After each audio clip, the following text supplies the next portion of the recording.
Okay, I just got back from watching Wrath of Man.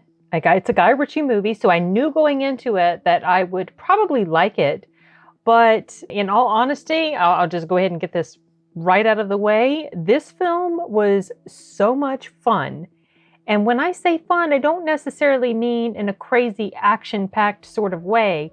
By fun, I also mean it was well written, it was solid, it was decently acted, there was some good action, there was really good plot. And so just as an overall package, it was so well done. So even though I knew I would like it, I didn't expect that I would like it as much as I did. I honestly went into this thinking it was going to be almost like a nonstop sort of action type of film. And that's, I don't mind things like that. Obviously, I like action movies, that I would prefer something like that to, a character drama or a chick flick or whatever. But I guess I must have, so initially I think it didn't really sink into my brain that this was a Guy Ritchie film. So then by the time I went in to see the movie, I did know it was a Guy Ritchie film. So I was thinking, well, it's probably going to be solid because I like Guy Ritchie's movies. All of his movies that I've seen that I can think of off the top of my head, I have enjoyed them. I think he is a solid filmmaker. And I mean, he's kind of right on up there with, in my mind, kind of right on up there with someone like Quentin Tarantino with regard to the storytelling, how he tells the story and how solid the story is. So this film, it's not action-packed. There is action in it. There is violence in it.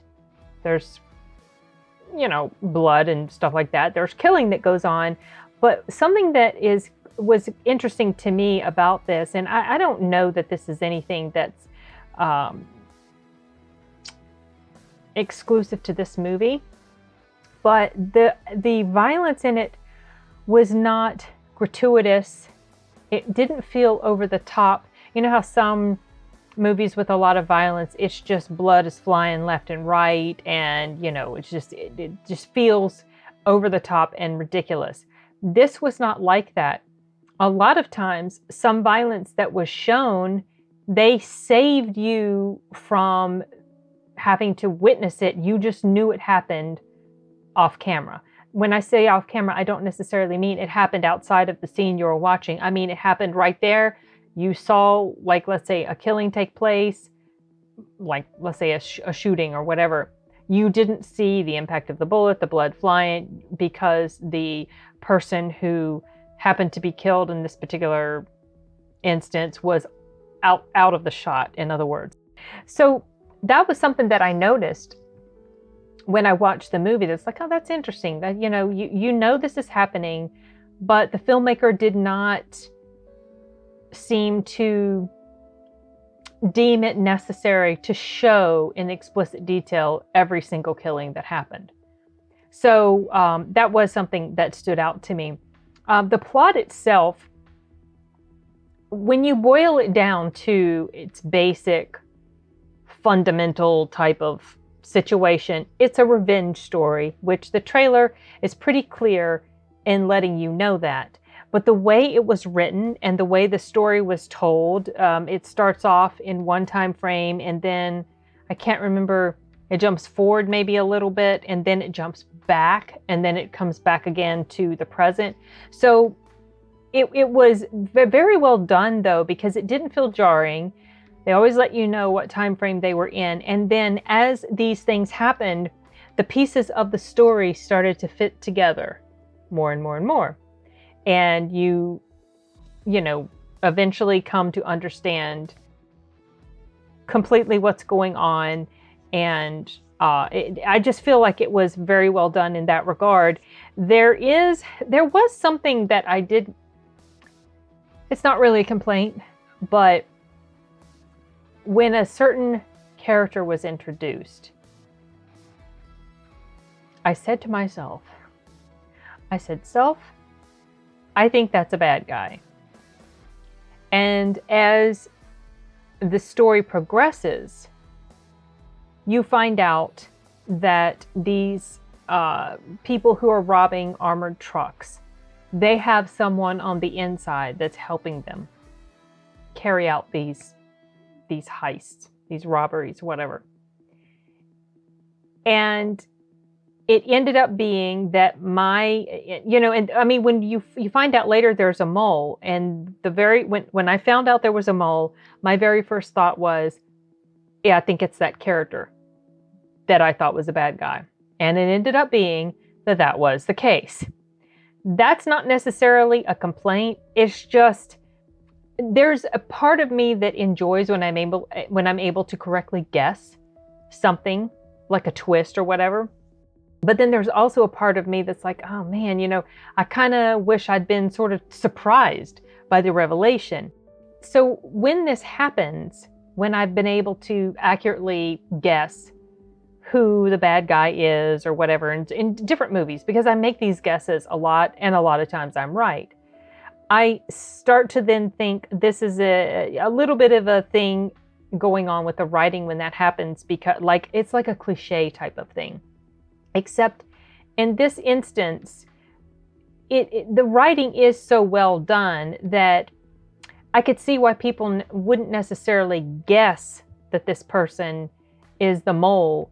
But at the same time, when I step back and think about it, and I analyzed it, and thought about it and explained to my brother why it was, I guess, that this person was the mole, it does fall into that kind of that cliche sort of pattern. So I like to be surprised by something as it's revealed, but it has to be a surprise that makes sense. So on the one hand, I like when I can guess something that's going to happen. But on the other hand, there's a part of me that prefers the surprise as long as it's well written. But anyway, overall, like I said, it's not a critique or a complaint about this film. I just found it interesting that with as well written as this plot was, as sort of intricate. It was intricate, but yet at the same time simple, because if you pay attention, you really won't have trouble following what's going on. It's just, I found it funny that I was able to accurately guess something that naturally was supposed to be well hidden, or like a shock when you find out. And to me, it wasn't a shock because I'd already sort of figured that part out. But whatever, I've gone off on a tangent about that. But basically, it's a well plotted out revenge story with interesting characters, and the pacing of the storytelling, I feel like, was done extremely well. If this film had been much shorter, it would have felt like there was more story that they needed to tell. Would have felt like it needed to be expanded more. If it was much longer, it would have felt like it was going overboard. It was just a bit too much. The runtime of this was under 2 hours. Obviously the credits tack on, 5 to 10 minutes. So let's say you're looking at just under an hour and 50 minutes of actual on-screen time, not counting the credits. So it moves pretty well. It's not fast-paced. It's not too slow.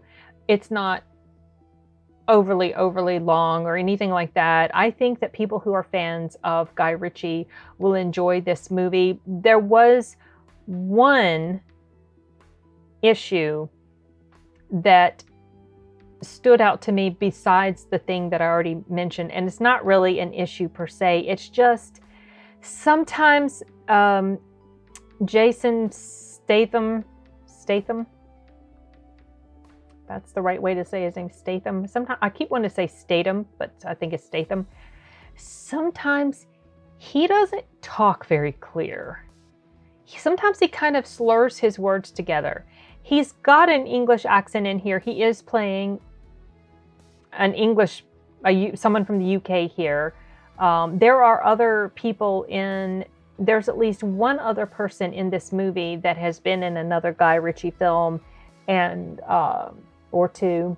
And that was the dude who played the detective in the Sherlock Holmes movies.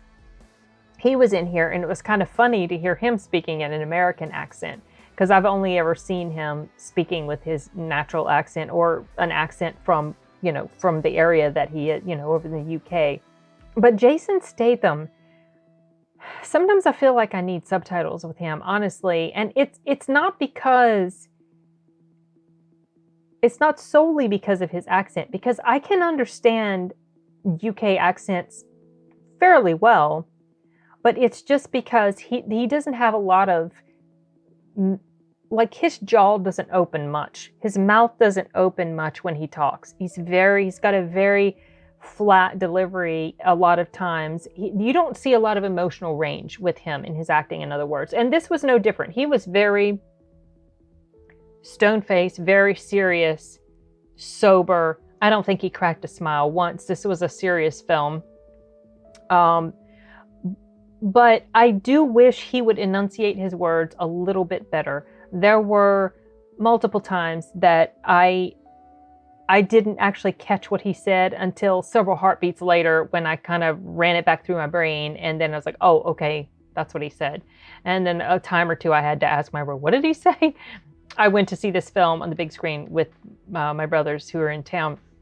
Anyway, I feel like this is a very long-winded way of saying this film is good. If you're a Guy Ritchie fan, I think you're going to really enjoy this movie. I enjoyed it much better than I thought I would. I did know going into it that the reviews for it were fairly solid. I think critic reviews are about the low 70s, which, critics, whatever. But the audience score for this was in the 80s. And honestly, I would definitely side with the audience once again, like I almost always do when it comes to disparities between audience and official critics.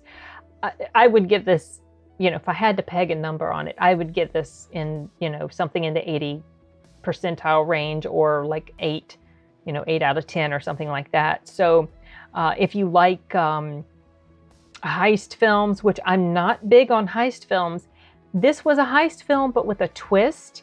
And the character that Jason Statham played, he was...